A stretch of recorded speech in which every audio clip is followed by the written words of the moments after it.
Jadi apa yang mengenai kamu di bumi maupun ada pada diri kamu, anggap saja itu, yakini saja sebagai qada qadar. Supaya kamu tidak putus asa apa yang sudah terlewatkan dan tidak bangga dengan apa yang kamu udah. Misalnya saya ini kan termasuk kiai keren misalnya.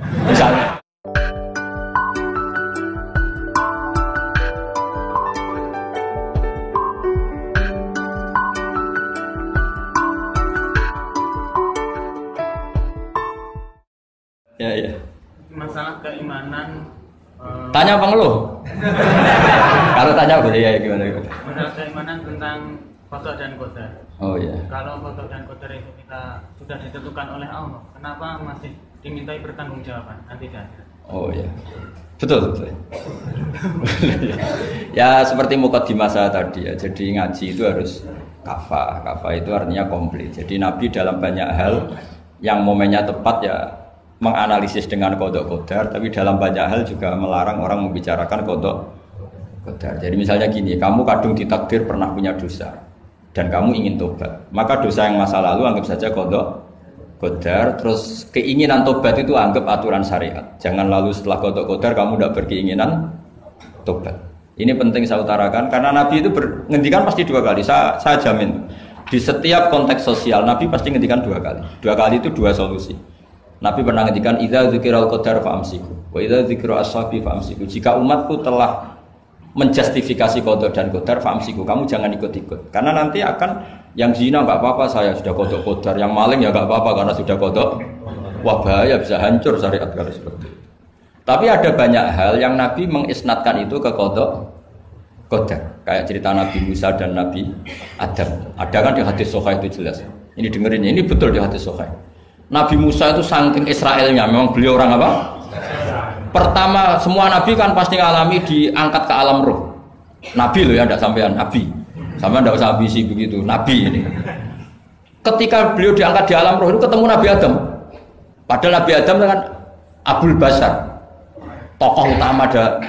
Pertama ketemu langsung ngomong gini, anta Adam, kamu betul yang namanya Adam? Ya saya Adam. Antal ladzi akhrajtan nasa minal jannati wa asqaitahum. Siapa hadisnya? Antal ladzi akhrajtan nasa minal jannati wa asqaitahum. Gara-gara kamu orang enggak hidup di surga. Jadi kalau sampean marah gara-gara kamu, saya harus cari uang sampai Korea gitu. Coba kalau kita masih di surga enggak perlu kerja di mana? Karena semuanya tersediakan, enggak punya istri jelek, semuanya cantik karena bidadari. Gara-gara jenengan kita harus keluar di bumi dan keluar dari surga. Nabi Adam itu karena orang sepuh ya, beliau santai saja.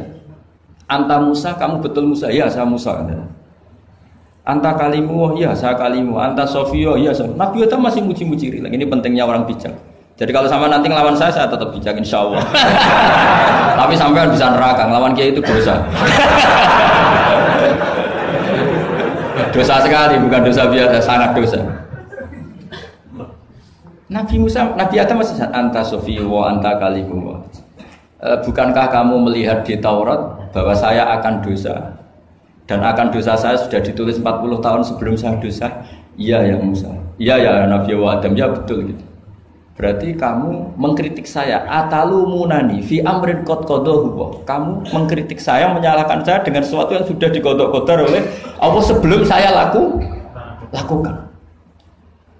Jadi sudah ditulis sama Allah 40 tahun sebelum saya salah sudah ditulis skenario-nya nanti Adam akan salah terus keluar dari surga. Memang dari awal Allah skenario-nya seperti itu. Itu ibarat istri kamu sudah tahu ini kalau miskin setia, kalau sudah kaya nanti pola, itu sudah tahu. Tapi anehnya istri kamu ketika nyata pola kok tidak siap. Padahal sebetulnya sudah tahu gitu ya kan. Makanya saya kalau ngaji di mana-mana bilang kelirunya orang Indonesia itu satu. Kalau ilmunya terbukti itu tersiksa. Itu kelirunya orang ini. Semua cowok tahu enggak? Semua lelaki tahu enggak? Kalau enggak pernah nafakoi diomelin, tahu enggak? Tahu. Tapi ketika itu nyata enggak siap.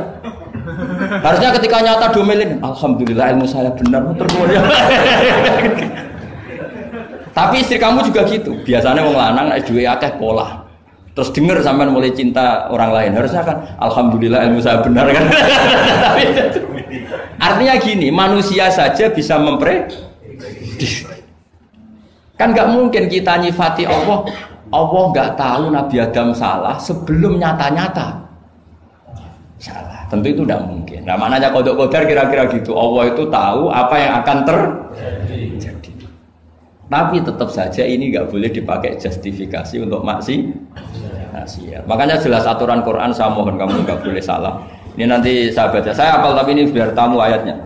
Itu ayatnya kan ma asaba musibatin fil ardi wala fi anfusikum illa fi kitabim min qabli an nabraha inna dzalika 'ala Allahi yasir likai la ta'sau 'ala ma fatakum wala tafrahu bima atakum. Jadi apa yang mengenai kamu di bumi maupun ada pada diri kamu, anggap saja itu yakini saja sebagai qada qadar supaya kamu tidak putus asa apa yang sudah terlewatkan dan tidak bangga dengan apa yang kamu sudah.